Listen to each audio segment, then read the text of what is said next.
Good morning friends, welcome to rising sun academy. So friends, आज आपण refraction of light या चॅप्टरवरचे जे exercise मधील जे न्यूमरिकल्स आहेत ते आज आपण डिस्कस करणार आहोत. ओके फ्रेंड्स, तर let's begin first numerical. Okay, तर बघा काय दिलेलं आहे. अन object of a height 7 centimetre is kept at a distance of 25 centimetre in front of a concave mirror. बघा, एक ऑब्जेक्ट आहे जे कॉन्केव्ह मिरर पासून किती अंतरावर ठेवलेलं आहे, किती अंतरावर ठेवलेला आहे, तर तर 25 सेंटीमीटर इतक्या अंतरावर एक ऑब्जेक्ट ठेवलेला आहे आणि त्या ऑब्जेक्टची जी हाईट आहे ती किती आहे, h1 is equal to 7 centimetre. Okay, the focal length of the mirror is 15 centimetre आणि तिची फोकल लेंथ आहे मिररची किती आहे, 15 सेंटीमीटर. ओके, आता पुढे काय विचारलेलं आहे, at what distance from the mirror should a screen be kept so as to get a clear image. बघा, ते जे स्क्रीन आहे त्या मिरर पासून आपण किती अंतरावर ठेवायची जेणेकरून त्याची क्लिअर इमेज आपल्याला मिळेल. What will be the size of the image, आणि त्याची इमेज आपल्याला मिळेल त्याची साईज किती असेल. ओके, तर आपल्याला काय फाइंड आउट करायचं आहे फ्रेंड, h2 फाइंड आउट करायचा आहे आणि सोबतच काय फाइंड आउट करायचं आहे, v फाइंड आउट करायचं आहे. म्हणजेच काय, distance of the image from the mirror. Okay, बघा इथं मग बाय मिरर फॉर्म्युला. ओके, काय आहे, 1/f is equal to 1/v plus 1/u. इथं f किती आहे फ्रेंड्स, 1/ काय 15 पण काय मायनस, का बरं, कारण फोकल लेंथ ही नेहमी निगेटिव्ह असते कॉन्केव्ह मिरर मध्ये. ओके, तर 1/v आपल्याला फाइंड आउट करायचं आहे प्लस 1/u. u किती दिलेला आहे आपल्याला, 25 सेंटीमीटर, पण कसा मायनस. ओके, बघा फ्रेंड्स, आपल्याला व्ही ची व्हॅल्यू फाइंड आउट करायची आहे, तर आपण याला लिहू शकतो 1/v इकडं. ओके, यालाच आपण कसं लिहू शकतो, 1/15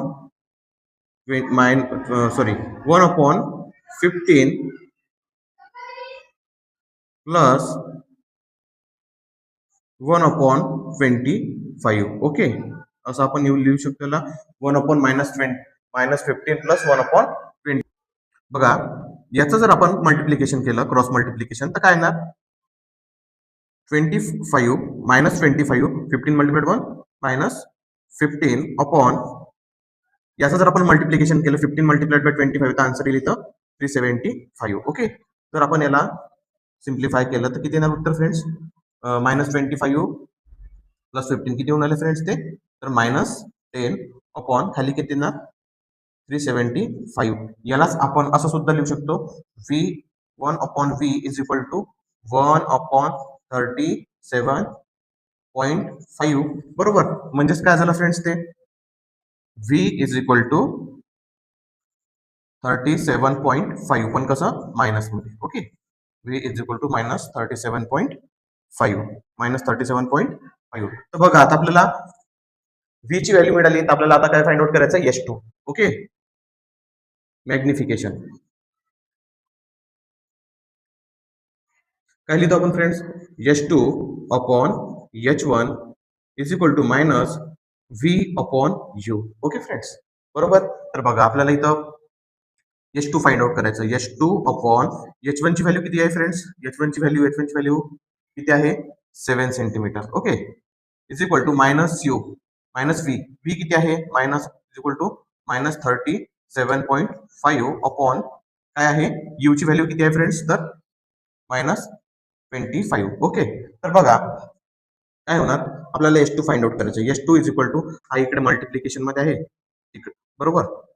आपण याला कसं करू शकतो फ्रेंड्स, बरोबर आहे, हो, हा इथे डिवायडेशन मध्ये इकडे गेल्यानंतर मल्टिप्लिकेशन मध्ये काय येणार, 37.5 multiplied by 7 upon -25. Okay, okay, बघा, हे मायनस मायनस जर आपण इथं कट केलं, ओके, बघा किती येणार ह्याचा answer, h2 is equal to 37.5 न जर तुम्ही 7 ला मल्टिप्लाय केलं, 37.5 न जर तुम्ही 7 ला मल्टिप्लाय केलं, तर आन्सर येईल त्याचं 262 0.5 अपॉन का खालीच काय राहणार 25. ओके, काय राहणार 25. बरोबर. आता याला जर आपण सिम्प्लिफाय केलं तर काय येणार S2 is equal to 262.5 divided by 25. जर आपण याचं सिम्प्लिफाय केलं, डिवायडेशन केलं तर आन्सर येणार मायनस 10.5 सेंटीमीटर. -10.5 सेंटीमीटर. बघा फ्रेंड्स, इथं जे इमेज आहे त्याची हाईट किती आहे -10.5 सेंटीमीटर. म्हणजे मायनस साईन काय इंडिकेट करते, तर ह्या प्रश्नामध्ये जर विचारलं असेल नेचर ऑफ द इमेज, तर कसं मायनस साईन इंडिकेट काय करते, the nature of the image is real and inverted. म्हणजे बघा, जे ऑब्जेक्ट दिलेलं होतं त्याची जी इमेज तयार झाली कॉन्केव्ह मिरर मध्ये, ते कशी झाली रिअल अँड इन्व्हर्टेड. का बरं, त्याची इमेजची हाईट आहे ते काय आली निगेटिव्ह आली, निगेटिव्ह -10.5 सेंटीमीटर. ओके फ्रेंड्स, तर बघूया नेक्स्ट न्यूमरिकल. ओके, तर बघा रिफ्रॅक्शन ऑफ लाईट या चॅप्टर मधलं नेक्स्ट न्यूमरिकल आता आपण बघणार आहे.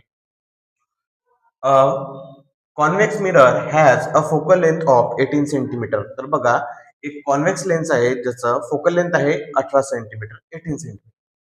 The image of an object kept in front of the mirror is half the height of the object. Okay, बघा फ्रेंड्स, इथं काय म्हटलेलं आहे बघा, एक कॉन्व्हेक्स मिरर आहे ज्याची फोकल लेंथ आहे 18 सेंटीमीटर. आणि यामध्ये बघा फ्रेंड्स काय म्हटलेलं आहे, जे इमेजची हाईट आहे, the image of an object kept in front of the mirror. बघा, एक ऑब्जेक्ट आहे ज्याची इमेज, एक ऑब्जेक्ट आहे ज्याची इमेज तयार होत आहे. ओके, बघा काय म्हटलेलं त्यांनी त्या बाबतीत, the image of an object in front of the mirror is half the height of that object.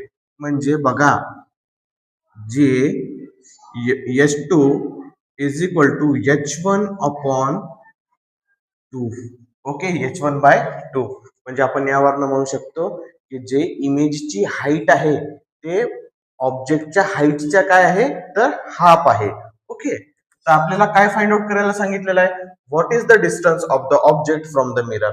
आता त्या मिरर पासून ते ऑब्जेक्ट किती अंतरावर ठेवलेलं आहे हे आपल्याला काढायचं आहे. म्हणजेच काय काढायचं आहे, तर आपल्याला यू फाइंड आउट करायचा आहे. सोबतच आपल्याला व्ही दिलेला आहे का फ्रेंड्स, तर नाही, आपल्याला व्ही सुद्धा फाइंड आउट करावं लागेल. ओके, तर बघा इथं काय कंडिशन दिलेली आहे, S2 is equal to H1/2. Okay, तर फ्रेंड्स आपण याला असं लिहू शकतो का, S2 upon H1 is equal to 1/2. Okay friends, लिहू शकतो. आणि बघा आपल्याला माहित आहे, वी नो दॅट, काय माहित आहे, S2 upon H1 is equal to -V upon U. Okay friends, तर इथे आपण बघा, याला आपल्याला V फाइंड आउट करायचा आहे फ्रेंड्स. तर आपण असं लिहू शकतो, V is equal to -U multiplied by S2 upon H1. Okay, S2 upon H1. तर बघा काय केलं, हा जो इथं U आहे तिकडे गेल्यानंतर काय होणार, मल्टिप्लिकेशन मध्ये जाणार. ओके, बघा मग इथे आपण -U multiplied by S2 upon H1 ला आपण काय लिहू शकतो फ्रेंड्स, तर 1/2 असं लिहू शकतो. ओके, सो आपल्याला इथे V ची व्हॅल्यू मिळते friends, V is equal to -U upon 2. Okay, तर बघा नेक्स्ट, आता पुढे by mirror formula, by mirror formula काय आहे friends, formula 1 upon F is equal to 1 upon V plus 1 upon U. Okay friends, तर बघा आपल्याला F ची व्हॅल्यू माहित आहे, 1 अपॉन काय आहे तर 18 is equal to 1 upon V ची व्हॅल्यू किती friends, -U upon 2 plus 1 upon, बघा U ची व्हॅल्यू आहे का, तर नाही, आपल्याला U ची व्हॅल्यू फाइंड आउट करायची आहे फ्रेंड्स. ओके, बरोबर आहे. तर बघा आता पुढे काय करायचं, 1/18. आता 1/-u/2 लाच आपण जर त्याचा रेसिप्रोकल केला तर कसं लिहू शकतो? 2/-2/u plus 1/u. आपण याला असं लिहू शकतो फ्रेंड्स, 1/18 इज इक्वल टू, बघा, -2 + 1 किती? -2 + 1 अपॉन u किती येणार फ्रेंड्स? आन्सर येईल त्याचं -1/u अपॉन इकडे काय राहणार? 1/18. बरोबर. तर समजा आपण 18 ला तिकडे नेलं आणि u ला जर इकडे आणलं तर काय येणार friends? u is equal to -18 centimetre. तर बघा फ्रेंड्स, आपल्याला जे प्रश्नामध्ये विचारलेलं आहे, what is the distance of the object from the mirror? तर किती डिस्टन्सवर आहे ते ऑब्जेक्ट मिरर पासून? तर -18 सेंटीमीटर इतक्या डिस्टन्सवर ते ऑब्जेक्ट मिरर पासून ठेवलेलं आहे. ओके फ्रेंड्स, तर बघूया नेक्स्ट न्यूमरिकल. ओके.